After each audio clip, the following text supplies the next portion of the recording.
Hello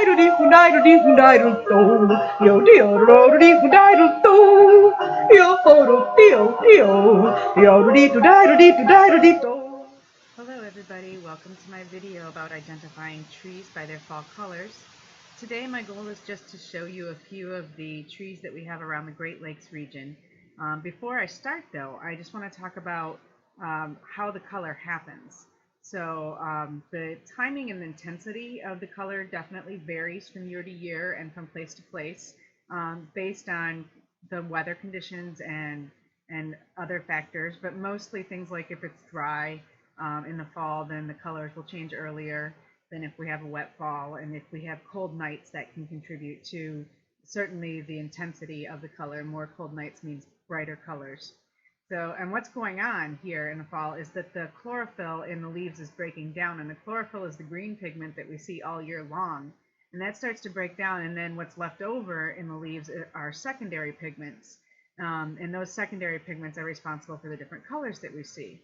And most of the trees have secondary pigments that are yellow and or red, which gives us the yellow, red, and orange that we see on most of the trees in the fall. But different species and different types of trees have different intensities and different hues of those different colors. So you can look at the leaves of, for example, an oak tree.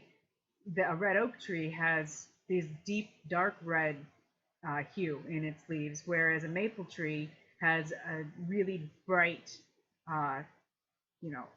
cherry red as its primary red in its leaves. So you can tell that oak from that maple by the intensity and the hue of their colors. The trees will lose their leaves differently. Some trees will keep the leaves on the tree, and then the leaf goes from being green to being colored to being brown, and then it falls, like an oak.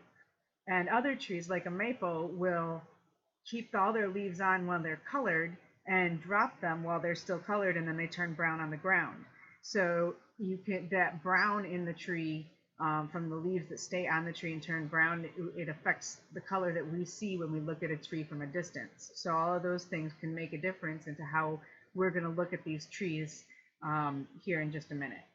So I think I want to start with one that a lot of you probably have already noticed, and that's Staghorn Sumac. Staghorn Sumac is really obvious to a lot of people. You see it all the time when you're driving down the expressway. It's this brilliant red shrub.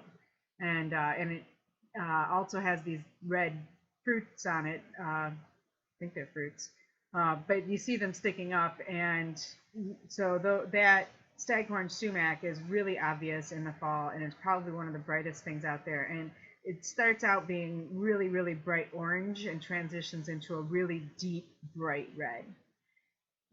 There's another shrub that you can tell pretty easily by its leaf color and habitat, and that's hazel. Hazelnuts turn a yellow peachy color, and the leaves do kind of start to brown a little bit on the tree, and so they have this orangey peachy color that's pretty distinct. They're certainly not the only trees that have orangey peachy colors, but it's a distinct orangey peachy color that you can learn. And so that's another good one. You'll find those in wetter areas, usually along streams or floodplains. Let's see. Let's talk about walnuts. Walnuts are one of the first trees to start changing their leaf color in the fall, earlier than a lot of the other trees, and they'll be yellow, and they're kind of a lemony yellow. It's a fairly generic yellow, but you'll know them because they're going to be one of the first ones to change. And then they tend to lose their leaves pretty steadily over the fall, so they don't drop a whole bunch of leaves at once and just suddenly one day they're naked. They'll lose their leaves a little bit at a time, and so they gradually become less and less dense over a couple of weeks' time usually. So those are another one that's pretty easy to tell. Sassafras is also an early changer, and that one's really easy to tell too, because it's practically looks like it's on fire. It's so bright. It's got these bright reds, bright yellows, brilliant oranges that are almost iridescent. You see a sassafras in the sunlight, it's definitely, you can't mistake it. Um, and so that, and they will keep their leaves sometimes too if we have a good long fall. They'll keep their leaves for a while, but they are one of the first ones to start turning. Another one that turns early in the fall is poplar, and poplars they have also yellow leaves, but their leaves are much tinier than the walnuts. And the trees are a different shape than the walnuts, and so you start seeing these yellow leaves in fall. The first thing you want to think is maybe a walnut or a poplar. And so the poplars have these tiny leaves, and they tend to uh, wave in the wind, so they shine. These yellow, shiny, like shimmery, I guess is a better word, yellow shimmery leaves. And often you can see the white trunks of the poplars sticking up between the leaves as well, from a distance. The fruit trees are another good one. Cherries, pears, apples, things like that.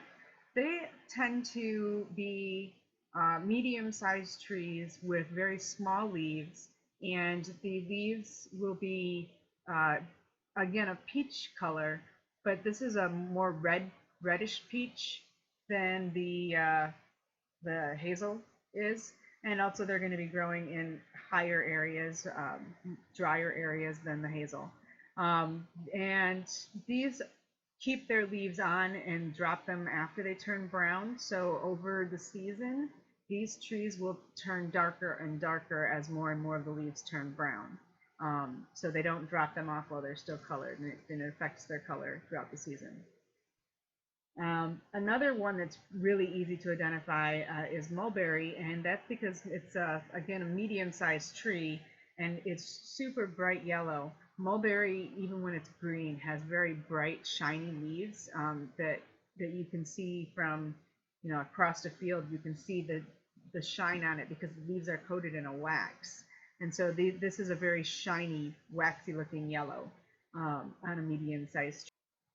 Maples are a good group that's very easy to recognize. There are several different species of maples, of course, but they all have a very bright, intense, saturated color to them, ranging from the really bright lemony yellow of a silver maple to the orange, fiery orange, yellow, red of a sugar maple, all the way to the maroony red, pink of a red maple. They run the range of colors, but those colors are all super bright, super intense.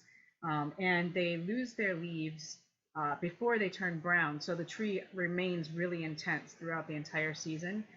They also have a tendency to lose their leaves in chunks, as opposed to the walnut that we talked about earlier and the poplars that kind of lose their leaves a few at a time over the entire season. The maples will lose a chunk of leaves, so they'll have a big naked spot, like the top of the tree will be without any leaves, and the bottom of the tree will be all covered in leaves still. Or one half of the tree is completely naked, and the other half of the tree is completely covered in its fall colors still. So that's pretty indicative of a maple, this losing the leaves in chunks and the bright colors like that. Oaks also run a range because there are different species. So, some oaks are yellow, some oaks are orange, some oaks are red. But one thing that they all have in common is they have a very deep, rich hue to their colors. Oaks also tend to look fairly fluffy from a distance when you see them because they have the bigger leaves on them.